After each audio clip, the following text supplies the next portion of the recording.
Good day, everyone. I am Colonel Stinoy from the Department of Pharmacy 3A at Adventist Medical Center College. So for today, I will be discussing one of the pharmaceutical drug class category. So at first, let us define on what is a drug class. So drug class is may be classified by the chemical type of active ingredient or it is used to treat a particular conditions. So each drug can be classified into one or more drug classes. Like for example, is we have a benzodiazepines, ACE inhibitors, diuretics, beta blockers, and aldosterone antagonists, and so on and so forth. So for today's lesson, I choose the calcium channel blockers or the CCBs. So let's proceed. So what is a calcium channel blockers? So the calcium channel blockers are the group of medications that limits how our body uses the essential mineral calcium because our heart and circulatory system need calcium to function. So these medications treat high blood pressure, heart rhythm problems, and many more. So, for figures provided in the screen, that calcium channel blockers has a VND or the very nice drugs. So, the mechanism of actions in CCBs are it blocks the calcium access to cells, that causing decreasing the contractility. It decreases also the conductivity of the heart and decreasing the demand of oxygen, and it has also a several side effects or possible side effects for this. So it reduces or it lowers the blood pressure, bradycardia. It may also precipitate AV blocks and headaches. It also affects abdominal discomfort such as constipation and nausea, and of course the peripheral edema.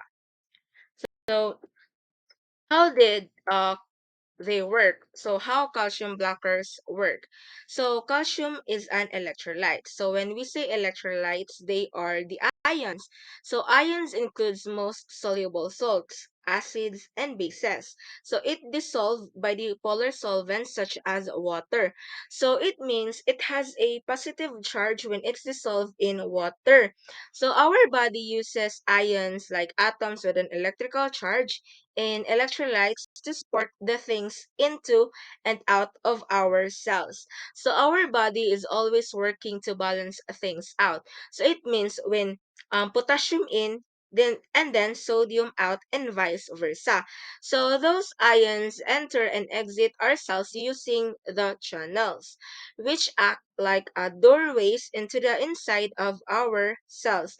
So those channels also have a type of security feature which only allows ions that have the right type of charge, either positive siya or negative, and the right sides to enter and exit.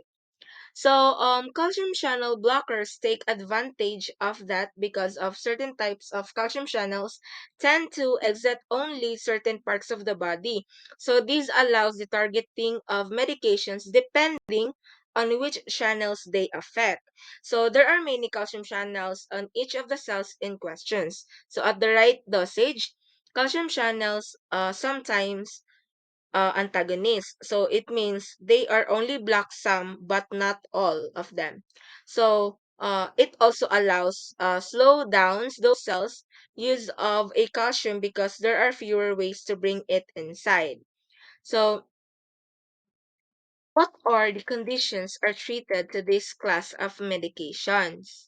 So, basically, the calcium channel blockers' main uses is to treat heart and circulatory conditions. So, according to the research in the US, they have been previously approved to treat of the following.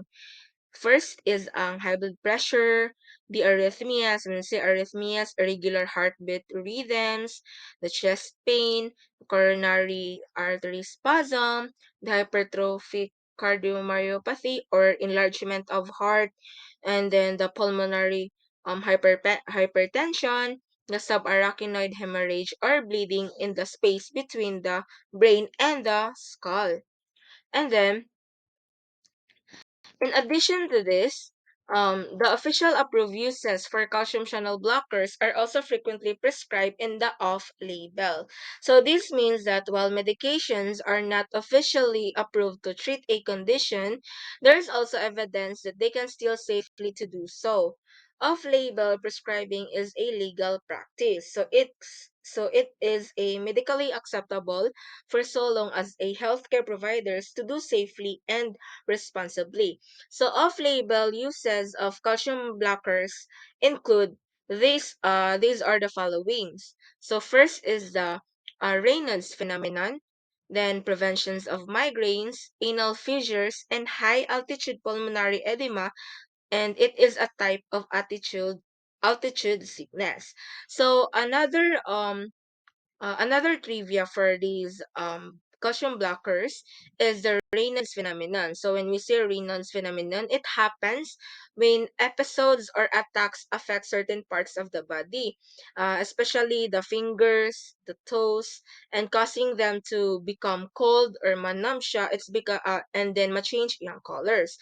It is because for the exposure to cold is the most common trigger, such as grabbing hold of a glass of ice water or taking sometimes out cold off the freezer. So these are the symptoms of Raynaud syndromes. So that are the symptoms. And then, the study is also looking for the calcium channel blockers because they may help to delay or prevent diseases that will be more severe or if you have a high blood pressure earlier in life. So those diseases include dementia, Parkinson's disease, and Alzheimer's disease. So are calcium channel blockers ba commonly prescribed? So the calcium channel blockers are commonly prescribed especially for a high blood pressure. So according to the research, millions of adults in the US receive a prescriptions for calcium channel blockers each year. And the next one, there are two types of ACCBs. The first one is the dihydropyridines and non-dihydropyridines. So when we say dihydropyridines, they are the target blood vessels that cause them to relax. So these are the drugs that they have been the target blood vessels and cause them to relax, which is why they are so effective in treating high blood pressure. So these are the following drugs in the screen, and the exemption of the drugs are the nimedopine because it also treats the subarachnoid hemorrhage. So these are the following is the amlodipine. The first one is amlodipine, which is commonly prescribed in our parents or our relatives. Next one is the clevidipine, which is only available in hospital. Next one is a felodipine, isradipine, nicardipine, nifedipine, and nisoldipine. And the next type of the calcium channel blockers is the non-dihydropyridines. So these medications target heart are the target heart muscle as well as a blood vessels, and they are effective in treating heart rhythm problems. So these are the only the two drugs that under in dihydropyridines, which is the delshazam and verapamil. So again, the different in the differentiations of the two types of calcium channel blockers is when we say dihydropyridines, these are to target the blood vessels to cause them to relax. So that's why they are effective in treating high blood pressure. While the non-dihydropyridines naman, they are targeting in heart muscle. While the hydropyridines in targeting blood vessels, ang dihydropyridines naman target and heart muscles. So, in to sum it up, calcium channel blockers are medications used to treat various cardiovascular conditions. So, it by reducing the entry of calcium ions into heart and blood vessel cells. They also help to relax and dilate blood vessels, which lowers blood pressure and reduces the workload on the heart and making them effective in treating conditions like hypertension and angina. So, additionally, these drugs can slow down the heart rate and use in certain arrhythmias and to maintain certain types of chest pain. So I choose this one of the topics of the pharmaceutical classifications because as a future pharmacist in God's will, hopefully we are knowledgeable enough to know the common problems in our body and our society nowadays. So that would be all. Thank you.